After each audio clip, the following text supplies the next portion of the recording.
खालसा वाहिगुरू जी की फतेह। गुरु प्यारी गुरु सवारी गुरु साजी साध संगत जीओ, आप जी वडभागे हो। संध्या वेले दे पावन दीवाना अंदर हाजरियां लवा रहे हो। रब्बी बाणी का कीर्तन बड़े प्यार नाल आप जी ने श्रवण किया है।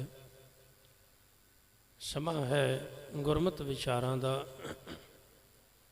धन गुरु गोबिंद सिंह महाराज पातशाह जी की पावन पवित्र रसना तो उचारण की हुई जाप साहब की पवित्र बाणी की विचार लड़ीवार तो साझी कर रहे हैं। पौड़ी नंबर 85 और 86 आप जी ने हुणे पाठ श्रवण किया। धन कलगीधर महाराज पातशाह जी रहमत करते ने, आप रूप अमीक अन उस्तत एक पुरख अवधूत। आप रूप, आप शब्द जिहड़ा है आत्म शब्द तो बनया है। आत्म संस्कृत का शब्द जिंदा भाव है अपने आप। अकाल पुरख परमात्मा अपने आप तो प्रगट होया है, उन्होंने किसी ने जन्म नहीं दिता, किसी ने प्रगट नहीं किया। उनकी हस्ती अपने आप तो बनी है, उनका वजूद अपने आप तो बनया है। तो अकाल पुरख परमात्मा इको एक ऐसी हस्ती है कायनात में जिहड़ी अपने आप प्रगट हुई है, अपने आप बनी है। अमीक, अमीक का अर्थ हुंदा है डूंगा, गहरा, जिंदी गहराई नूं जानिया ना जा सके। परमात्मा कितना गहरा कितना डूंगा है, उस बारे किसी को अजे तक ज्ञान नहीं। डूंगा का अर्थ हुंदा है भी जिहड़ा विशाल होवे, बेअंत होवे, जिथों तक बंदे की पहुँच नहीं। असी लखां कोशिशां भी कर दईए ना तां भी असी अकाल पुरख परमात्मा की महान वडियाई का अंत नहीं पा सकते। तो गुरुदेव आखते ने पहला गुण उनका यह जे अपने आप तो बनया है, जिन्होंने गुरु नानक देव जी आदि ने सह भंग, अपने आप तो प्रकाशवान। दूसरा इस पौड़ी में महाराज रब का गुण दसते ने कि डूंगा है, महान है। अन उस्तत एक पुरख अवधूत। अन उस्तत, जिन्हों उस्तत की लोड़ नहीं, जिन्हों अपनी वडियाई की लोड़ नहीं, अपनी उस्तति की लोड़ नहीं। हालांकि सारा जगत उनकी वडियाई कर रहा है। जिन्ने धार्मिक ग्रंथ शास्त्र वेद कुरान आदि जिन्ने भी धार्मिक ग्रंथ ने, इतों तक गुरु ग्रंथ साहब महाराज एक ओंकार तो लैके 18 10 20 तक एक अकाल पुरख की ही इहदे विच वडियाई की गई। जे आप जी गुरु ग्रंथ साहब की गल करो तो निरोल एक अकाल पुरख की वडियाई सिफत की गई। हुण कलगीधर महाराज आखदे ने भावें कि दुनियावी तौर पर आपां सारे वो अकाल पुरख की सिफत कर रहे हैं, पर उन्होंने किसी वडियाई की उस्तति की लोड़ नहीं, वो मोहताज नहीं। जिवें दुनिया के लोग जिहड़े हन उन्होंने वडियाई की उस्तत की चाहना होंदी भी साड़ी कोई वडियाई करे, उस्तत करे। माया के 3 गुण बाणी में दसे गए, एक रजगुण, एक तम गुण, एक सतगुण। ये माया के 3 गुण ने। पहला रजोगुण, जिंदे अंदर राजे महाराजे शक्तिशाली लोग आ जाते हैं। दूसरे तमी लोग, जिहड़े लालची लोग ने, लालची बिरती वाले, स्वार्थी लोग, कपटी लोग, छल करने वाले, बेईमान लोग, ये तमी लोग ने। तीसरे ने जिहड़े सतोगुणी ने। सतोगुणी वो होंदे ने गुरु प्यार वालिओ जिहड़े पाठ पूजा भी करते हैं, मेरे वांगू कथा भी करते हैं, कीर्तन भी करते हैं, सेवा भी करते हैं, पर बाद विच वो चाहुंदे ने भी साडी वाह वाह होवे, उस्तत होवे, वडियाई होवे।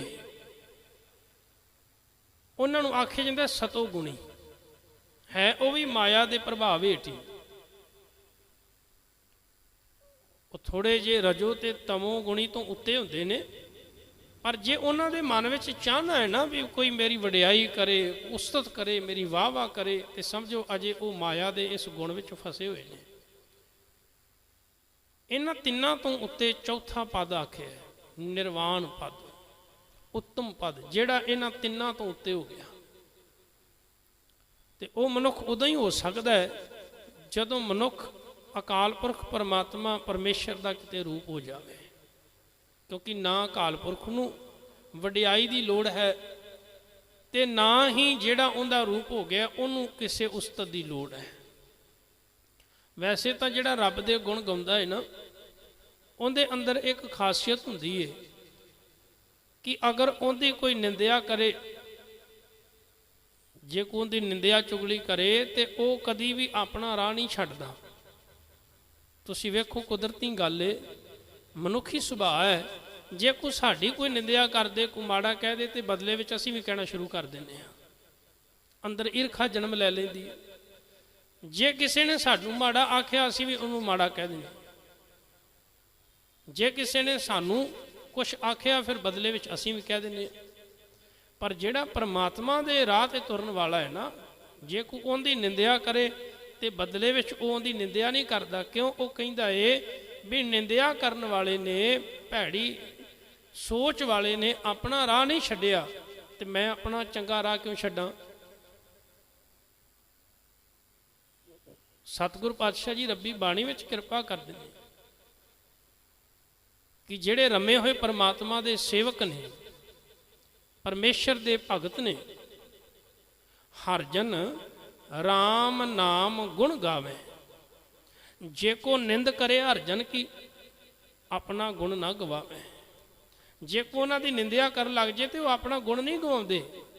ਉਹ ਆਖਦੇ ਨੇ ਜੇ ਉਹ ਮਾੜਾ ਕਰਨ ਵਾਲੇ ਨੇ ਮਾੜਾ ਔਗਣ ਨਹੀਂ ਛੱਡਿਆ ਤੇ ਅਸੀਂ ਮਾੜੇ ਪਿੱਛੇ ਆਪਣਾ ਚੰਗਾ ਗੁਣ ਕਿਉਂ ਛੱਡ ਦਈਏ। ਤੇ ਦੂਸਰੇ ਉਹ ਨੇ ਜਿਹੜੇ ਅਸਲ ਦੇ ਵਿੱਚ ਆਪਣੀ ਉਸਤਤ ਚਾਹੁੰਦੇ ਨੇ ਤੇ ਦੂਜੇ ਦੀ ਨਿੰਦਿਆ ਕਰਦੇ ਨੇ। ਮਹਾਰਾਜ ਨੇ ਉਹਨਾਂ ਨੂੰ ਵੀ ਸੁਚੇਤ ਕੀਤਾ, ਭਲਿਓ ਕਿਸੇ ਦੀ ਨਿੰਦਿਆ, ਕਿਸੇ ਦੀ ਚੁਗਲੀ ਕਰਨ ਤੋਂ ਪਹਿਲਾਂ ਆਪਣੇ ਅੰਦਰ ਨਜ਼ਰ ਮਾਰ ਕੇ ਵੇਖ ਲਓ ਕਿ ਤੁਸੀਂ ਵੀ ਕਿਤੇ ਉਸ ਰੋਗ ਦੇ ਸ਼ਿਕਾਰ ਤੇ ਨਹੀਂ, ਤੁਹਾਡੇ ਅੰਦਰ ਵੀ ਉਹ ਬੁਰਾਈਆਂ ਤੇ ਨਹੀਂ। ਬਾਬਾ ਫਰੀਦ ਜੀ ਦਾ ਇੱਕ ਬੜਾ ਪਿਆਰਾ ਬਚਨ ਹੁੰਦਾ ਹੈ। ਉਹ ਆਖਦੇ ਨੇ, ਫਰੀਦਾ ਜੇ ਤੂੰ ਅਕਲ ਲਤੀਫ, ਕਾਲੇ ਲਿਖ ਨਾ ਲੇਖ। ਜੇ ਤੈਨੂੰ ਸਮਝ ਹੈ, ਜੇ ਤੈਨੂੰ ਥੋੜਾ ਜਿਹਾ ਗਿਆਨ ਹੈ, ਥੋੜੀ ਅਕਲ ਹੈ, ਤੇ ਤੂੰ ਮਾੜੇ ਭੈੜੇ ਲੇਖ ਨਾ ਲਿਖ।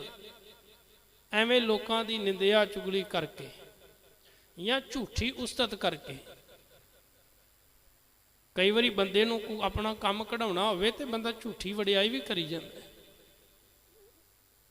ਜੇ ਕਿਸੇ ਨਾਲ ਕੰਮ ਕੋਈ ਹੋਵੇ, ਕੰਮ ਕਢਾਉਣਾ ਹੋਵੇ ਤੇ ਕਈ ਵਾਰੀ ਬੰਦਾ ਝੂਠੀ ਵਡਿਆਈ ਕਰੀ ਜਾਏ, ਤੁਹਾਡੇ ਵਰਗਾ ਕੋਈ ਮਹਾਨ ਨਹੀਂ, ਤੁਹਾਡੇ ਵਰਗਾ ਕੋਈ ਚੰਗਾ ਨਹੀਂ, ਤੁਹਾਡੇ ਵਰਗਾ, ਇਹੋ ਜਿਹੇ ਵੱਡੇ ਸ਼ਬਦ ਵਰਤਦਾ। ਅੱਛਾ, ਜੇ ਉਹ ਨਾ ਕਰ ਦੇਵੇ ਤੇ ਉਹੀ ਬੰਦਾ ਫਿਰ ਉਹਦੀ ਨਿੰਦਿਆ ਕਰਨੀ ਸ਼ੁਰੂ ਕਰ ਦਿੰਦਾ, ਉਹਨੂੰ ਮਾੜਾ ਕਹਿਣਾ ਸ਼ੁਰੂ ਕਰ ਦਿੰਦਾ। ਇਹਦਾ ਮਤਲਬ ਪਹਿਲਾਂ ਜਿਹੜੀ ਵਡਿਆਈ ਕਰ ਰਿਹਾ ਸੀ ਉਹਦੇ ਪਿੱਛੇ ਕੋਈ ਨਾ ਕੋਈ ਸਵਾਰਥ ਸੀ।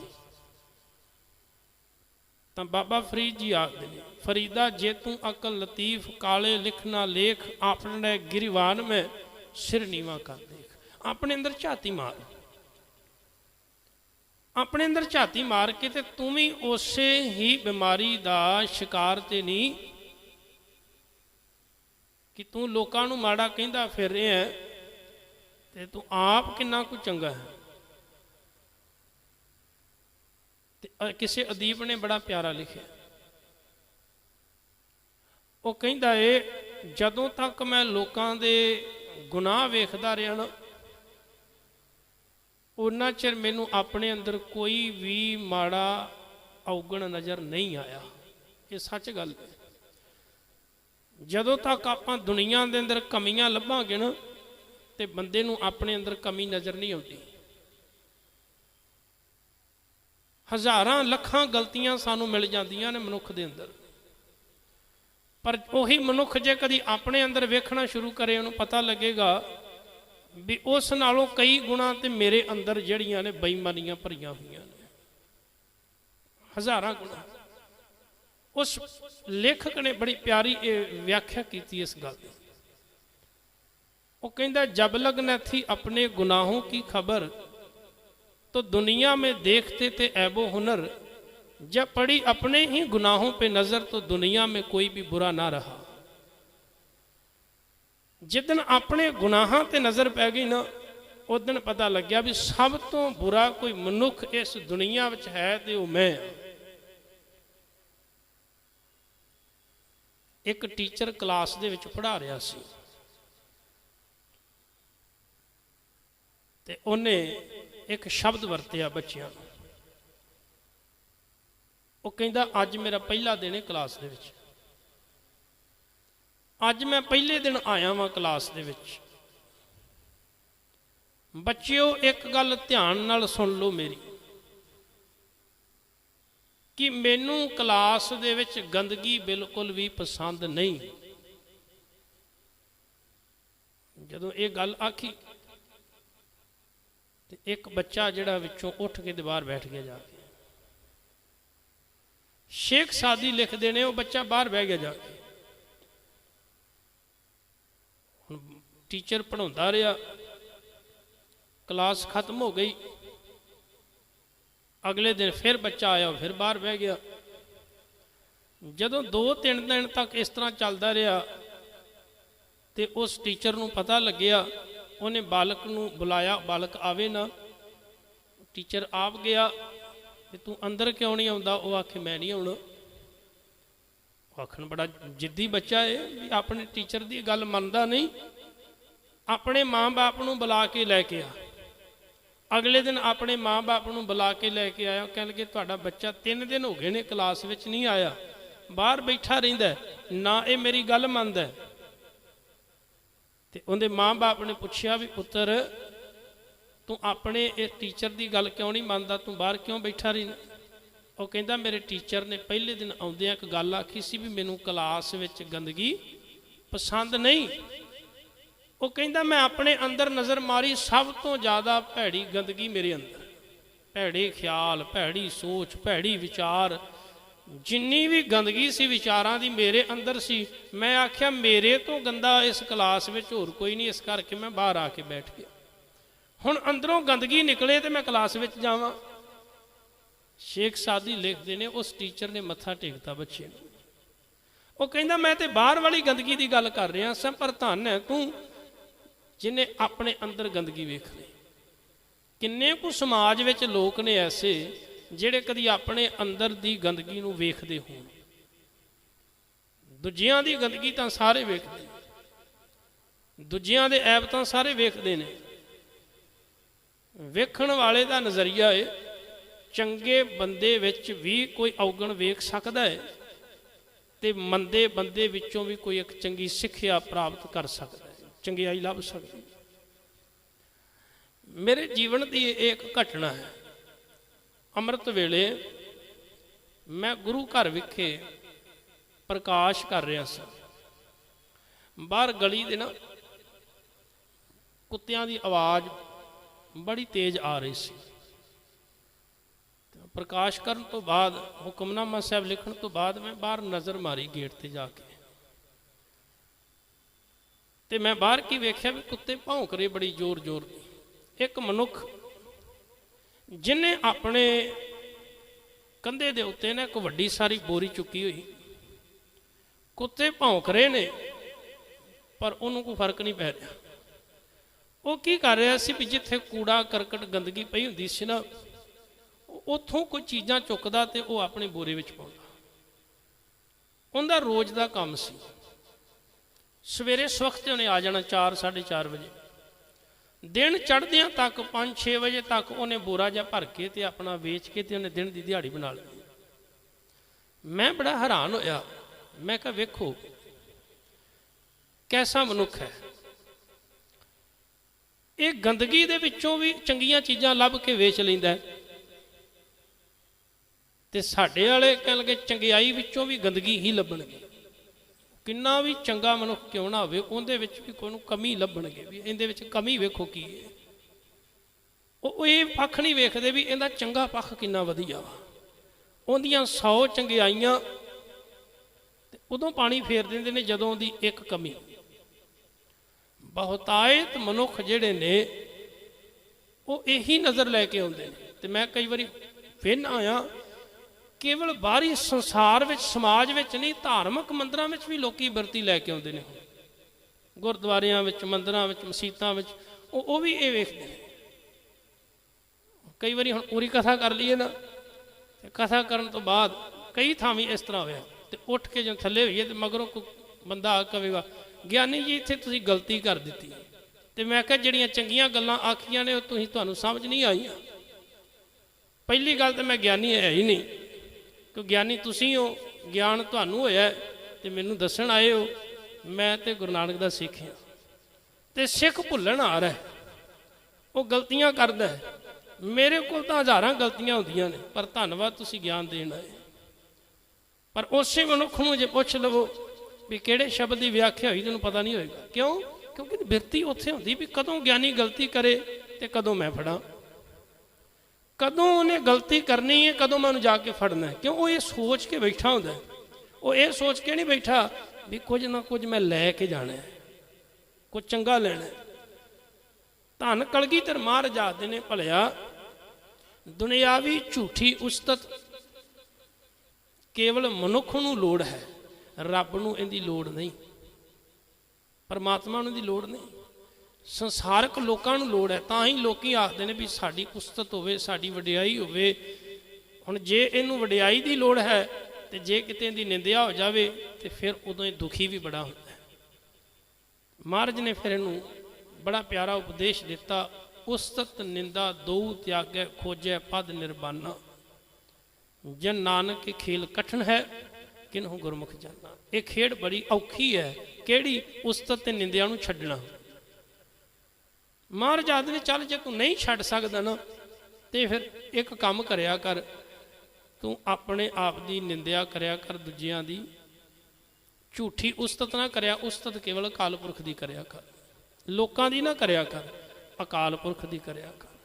ਨਿੰਦਿਆ ਆਪਣੇ ਆਪ ਦੀ ਤੇ ਵਡਿਆਈ ਇੱਕ ਅਕਾਲ ਪੁਰਖ ਦੀ ਕਰਿਆ ਕਰ।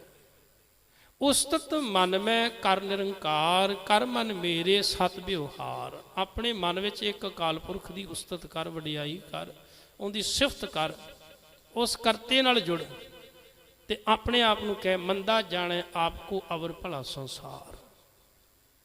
ਬਾਕੀ ਸਭ ਚੰਗੇ ਨੇ, ਹਮ ਨਹੀਂ ਚੰਗੇ ਬੁਰਾ ਨਹੀਂ ਕੋਏ।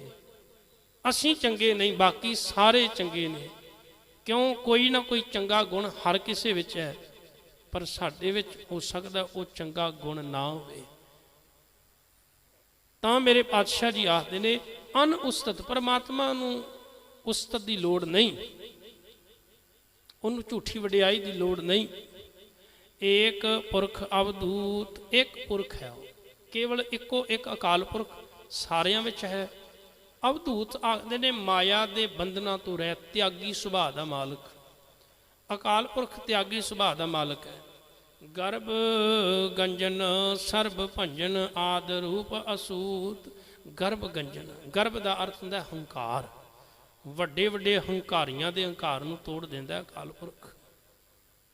ਕਹਿੰਦੇ ਕਹਾਂਦੇ ਜਿਹੜੇ ਨੇ ਆਪਣੇ ਆਪ ਆ ਵੇਖਿਆ ਪੰਜਾਬ ਦੇ ਵਿੱਚ ਜਿਹੜੇ ਦਾਅਵੇ ਕਰਦੇ ਸਨ, ਵੱਡੇ ਵੱਡੇ ਦਾਅਵੇ ਕਰਦੇ ਸਨ, ਜਿਨ੍ਹਾਂ ਨੂੰ ਲੋਕ ਆਖਦੇ ਸਨ ਵੀ ਵੱਡੇ ਵੱਡੇ ਬੋੜ, ਵੱਡੇ ਵੱਡੇ ਦਰਖਤ ਨੇ। ਤੇ ਜਦੋਂ ਹਨੇਰੀ ਆਈ ਤੇ ਉਹਨਾਂ ਦਾ ਪਤਾ ਨਹੀਂ ਕਿੱਥੇ ਗਏ ਨੇ। ਸਿਆਸਤ ਦੀ ਦੁਨੀਆ ਵਿੱਚ ਆਪਣੇ ਆਪ ਨੂੰ ਬਹੁਤ ਵੱਡਾ ਮਹਾਨ ਸਮਝਦੇ ਸਨ ਤੇ ਕਿੰਨਾ ਮਾਣ ਕਰਦੇ ਸਨ, ਪਰ ਸਾਰੀ ਵਡਿਆਈ ਧਰੀ ਦੀ ਧਰੀ ਰਹਿ ਗਈ।